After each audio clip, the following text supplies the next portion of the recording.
باپ کے پاس نہیں ہے، عورتوں کے بارے میں وہ حق رسول پاک کے پاس ہے۔ جا اسود اور کہنا کہ وہ اپنی بیٹی کا رشتہ تیرے ساتھ کر دے، اور میرا نام لے کر کہنا۔ اسود چلے، دوپہر کا وقت تھا، جیسے آج ہم رات میں 2-3 بجے کسی کے گھر نہیں جاتے، ویسے اس وقت لوگ دوپہر کے وقت کسی کے گھر نہیں جاتے تھے۔ کیوں؟ کیونکہ لوگ تہجد گزار تھے، عبادت گزار تھے، تو لوگ رات کو جگتے تھے اور دن میں کیلولا کرتے تھے، دوپہر کے وقت تو سوتے تھے۔ اگر دوپہر کے وقت کوئی خبر آ گئی مطلب کوئی خطرناک بات ہے۔ اسود دوڑے دوڑے گئے۔ سوچو اسود کے دل کی کلی کلی کیسے کھلتی ہوگی۔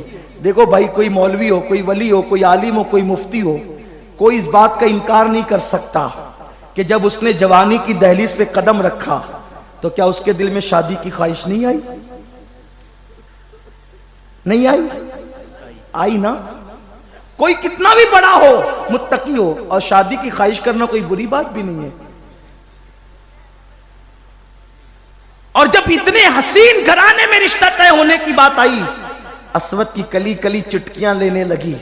اسود گئے، دروازے پہ دستک دی۔ دوپہر کو دروازے پہ دستک ہوئی تو پورا گھر اٹینشن ہو گیا۔ باپ اٹھا اور آواز لگائی، کون؟ باہر سے آواز آئی، میں اسود۔ باپ کے پیچھے ایک لوتی خوبصورت بیٹی، کوئی خطرناک خبر تو نہیں آئی؟ باپ کے پیچھے جا کے کھڑی ہو گئی۔ اسود دوپہر کے وقت کیسے آنا ہوا؟ عرض کی حضور نے بھیجا ہے۔ اور سلام کہاں ہے؟ ہاں تو کیوں آئے ہو؟ پھر کہا حضور نے بھیجا ہے۔ ہاں بھیجنے کوئی مقصد ہوگا نا، حضور نے کیوں بھیجا ہے؟ حضور نے اس لیے بھیجا رشتہ لے کر۔ وہ صحابی کے دل کی کلی کلی کھل گئی۔ حضور نے بھیجا ہے رشتہ لے کر، وہ یہ سمجھے کہ حضور نے اپنے لیے میری بیٹی کا رشتہ مانگا ہے، یعنی حضور میرے داماد بننا چاہتے ہیں۔ کتنی خوشی ہوگی ان کو۔ توجہ کریں، غور کریں، اہل عشق کی داستان چھڑی ہے نا، ذرا سوچے تو صحیح۔ اور اس بیٹی کے دل میں بھی کیسے من میں لڈو پھوٹ رہے ہوں گے کہ نبیوں کے امام نے اپنا رشتہ بھیجا ہے۔ تو وہ خوش ہو گئے، حضور نے رشتہ بھیجا ہے؟ ہاں حضور نے بھیجا ہے۔ کس کے لیے؟ اسود میرے لیے۔ اوپر سے نیچے تک دیکھا، اس کو یوں سمجھ لے کسی کے لڑکی پہ یوں کہہ کر کے رشتہ جائے کہ فلاں بادشاہ کے ساتھ رشتہ طے ہو رہا ہے، ملانے کے لیے کہہ رہا، سمجھانے کے لیے، اور بعد میں یہ کہہ دیا جائے نہیں وہ بادشاہ نہیں ہے، بلکہ بادشاہ اس کا نام ہے، لیکن وہ ایک جگہ پر جھاڑو لگاتا ہے، جھاڑو کا کام کرتا ہے، اس کا نام بادشاہ، وہ بادشاہ نہیں ہے۔ سوچو نہ ذرا، ایک وقت بادشاہ سن کر کے دل پر کیا گزرے گی، اور پھر اس کے بعد یہ منظر سوچ کر دل پہ کیا گزرے گی۔ تو سوچو وہ باپ بیٹی پر کیا گزری ہوگی۔ رشتہ لے کر حضور نے بھیجا۔ 2 لمحوں کے لیے ایسا لگا کہ پوری کائنات قدموں میں سمٹ آ گئی، خوشیاں کائنات کی، لیکن جب کہا میرے لیے تو اسود کو اوپر سے نیچے تک صحابی نے دیکھا، اور دیکھ کر کے بیٹی کا مستقبل نظروں میں گھومنے لگا۔ ایک نظر تو یہ تھی کہ اگر میں ہاں کہہ دوں، کیونکہ آقا کا حکم ہے، انکار تو نہیں کر سکتا، اگر ہاں کہہ دوں تو اتنی حسین بیٹی کو کیسے سمجھاؤں کہ اس پکے رنگ کے ساتھ نبھا کر لے۔ شادی 1-2 دن کا نام تو ہے نہیں، پوری زندگی گزارنا ہے نا، اور پھر وہ بھی مسلمان کی شادی ہے۔ ایمان والوں کی یہاں شادی طلاق کرنے کی نیت سے نہیں ہوتی، بلکہ مومنوں کے یہاں شادی زندگی بھر رکھنے کے لیے ہوتی ہے۔ اور آج کچھ مینڈکیوں کو زکام ہوا ہے، وہ مسلمانوں کو سکھا رہے ہیں کہ طلاق نہیں ہونی چاہیے، اور یہ نہیں ہونا چاہیے، اور وہ نہیں ہونا چاہیے۔ او پاگلو، ہمیں دیکھو، ہم اپنی عورتوں سے کتنا پیار کرتے ہیں۔ جب عورتیں زندہ ہوتی ہیں تم ان کے نام پر سمرقند اور بخارا جیسے شہر بساتے ہیں، اور جب وہ مر جاتی ہے تم ان کے لیے تاج محل بنایا کرتے ہیں۔ نعرہ تکبیر، نعرہ رسالت، حضرت علامہ سید امین القادری صاحب قبلہ۔ تم ہمیں سکھاؤ گے طلاق کے بعد عورت کو چھوڑنا نہیں چاہیے. ارے تم تو بغیر طلاق کے چھوڑ بیٹھے ہو,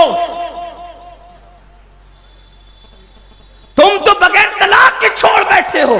تمہیں کیا حق پہنچتا ہے کہ تم مسلمانوں کو سکھاؤ؟ اور مسلمانوں کا مذہب پارلیمنٹ میں بیٹھ کر کے نہیں بنا کہ پارلیمنٹ میں بیٹھ کر کے قانون بدل دیا جائے. یہ قانون من جانب اللہ ہے, اللہ نے بھیجا ہے اور اپنے آخری رسول پہ بھیجا ہے. جو قانون قرآن میں ہے, حکومتیں بدلتی رہے گی لیکن اللہ کا قانون کبھی بدلنے والا نہیں ہے. بے شک بے شک بے شک. جناب اسود کے چہرے کی طرف اس صحابی نے دیکھا اور سوچا کہ اتنی خوبصورت سی بیٹی اور سانولے رنگ کا ایک آدمی پکے رنگ کا, ہاں کہہ دوں بیٹی کو کیسے مناؤں گا, اور نہ کہہ دوں تو اللہ کو کیسے مناؤں گا. نہ کہتا ہوں تو ایمان جاتا ہے, ہاں کہتا ہوں تو گھر کی خوشیاں جاتی ہے. کتنے بڑے امتحان میں ہے باپ, کتنے بڑے امتحان میں ہے باپ. ابھی باپ سوچتا ہے کہ میں جواب کیا دوں. ایک نازک سا ہاتھ باپ کے کندھے پر آتا ہے اور وہ باپ کا کندھا دباتا ہے. باپ نے مڑ کر دیکھا, ایک لوتی خوبصورت بیٹی کی آنکھوں میں ستاروں کی طرح آنسو جھلملا رہے تھے.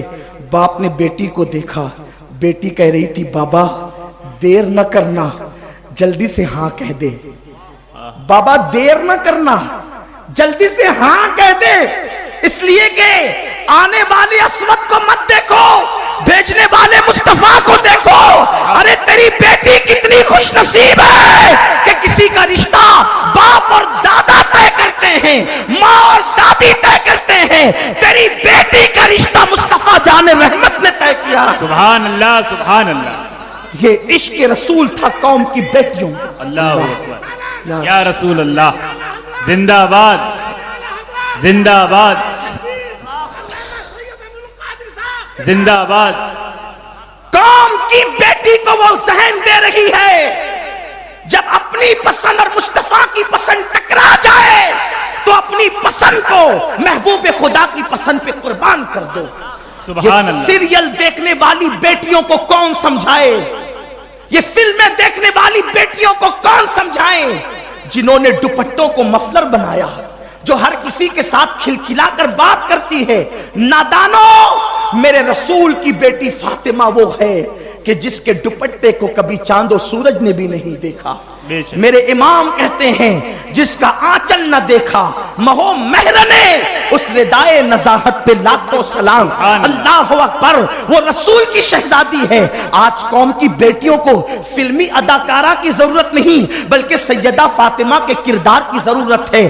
آپ نے محرم شریف میں سرکار امام علی مقام کے حوالے سے بہت سی باتیں سنی ہوگی, لیکن ہماری مائیں اور بہنیں اپنے گھر میں مولا حسین کا غلام دیکھنا چاہتی ہے کہ مجھے جو بچہ پیدا ہو حسین کا غلام ہو.